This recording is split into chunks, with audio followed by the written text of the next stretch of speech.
और उत्तर कोरिया का दावा है कि उसके करीब 8 लाख लोगों ने अमेरिका के खिलाफ सेना में शामिल होने की इच्छा जाहिर की है। वो लोग अमेरिका के खिलाफ जंग लड़ने के लिए सेना में भर्ती होना चाहते हैं।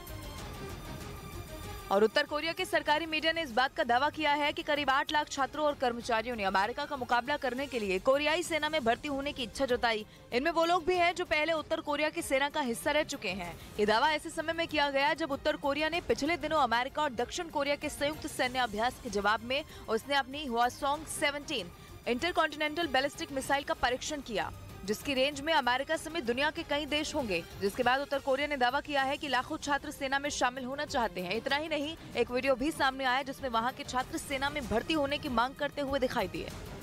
पश्चिमी मीडिया ने दावा किया कि जल्द ही रूस में हवाई सेवा बंद करने की नौबत आ जाएगी। दावे के मुताबिक रूस पुर्जों की कमी की वजह से यात्री विमानों को स्टार्ट करने में नाकाम हो जाएगा, क्योंकि उन्हें स्टार्ट करने के लिए जिन स्पार्क प्लग की जरूरत होती है रूस के पास वो लगभग खत्म है। पश्चिमी मीडिया का दावा है कि रूस के पास जो भारी भरकम सुपरजेट 100 विमान हैं, उनमें अमेरिकी कंपनी के स्पार्क प्लग इस्तेमाल होते हैं। लेकिन यूक्रेन पर किए रूस के हमले के बाद अमेरिका ने ही रूस पर सबसे ज्यादा प्रतिबंध लगाए हैं, जिसके बाद रूस और अमेरिका के बीच किसी भी तरह के व्यापार पर पूरी तरह से रोक लगा दी गई है। हालांकि रूस की एक कंपनी सैटर्न के पास मौजूद कुछ स्पार्क प्लग से पिछले 11 महीनों तक काम चल गया, पर अब वो भी खत्म होने को है। रूस के एक टेलीग्राम चैनल का तो ये तक दावा है कि अगर ये किल्लत इसी तरह बनी रही तो सिर्फ सुपरजेट 100 नहीं बल्कि सुखोई विमानों के भी बंद पड़ने की नौबत आ सकती है।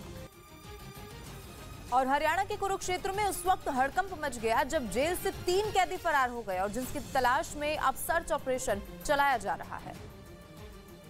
वहीं डीआईजी जगजीत सिंह ने जेल का निरीक्षण करते हुए तीनों कैदियों को जल्द गिरफ्तार करने के आदेश दे दिए। लेकिन सबसे महफूज माने जाने वाली जेल से इस तरह कैदियों का फरार हो जाना पुलिस पर भी सवाल खड़े कर रहा है। बताया गया कि जेल में मेंटेनेंस का काम चल रहा था कि तभी मौके का फायदा उठाकर तीनों कैदी फरार हो गए। वहीं डीआईजी जगजीत सिंह ने लापरवाही बरतने वाले पुलिस वालों पर कार्रवाई की बात कही। मेंटेनेंस का काम चल रहा था और कुछ दूसरे लेबर वगैरह भी आए हुए थे, थोड़ा सा कहीं अनदेखी हुई हमारे स्टाफ से, तो उसी का फायदा उठाकर बताया। बताया गया कि तीनों आरोपी शाहबाद के रहने वाले थे और चोरी के आरोप में जेल में बंद थे, जिनमें से एक कैदी सोनू बेहद शातिर है। आशंका है कि उसने ही पूरी प्लानिंग की होगी। फिलहाल तीनों की गिरफ्तारी के लिए टीमें गठित कर दी गई हैं।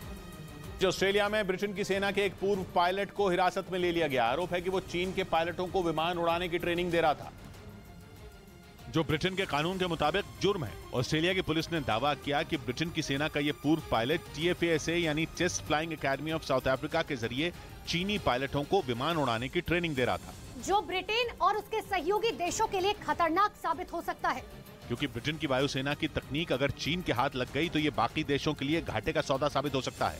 ऐसा इसलिए क्योंकि अमेरिका कई बार ये आशंका जता चुका है कि चीन ताइवान को हड़पने की कोशिश में है, जिसके लिए वो आए दिन उसकी एयर स्पेस में घुसपैठ करता रहता है।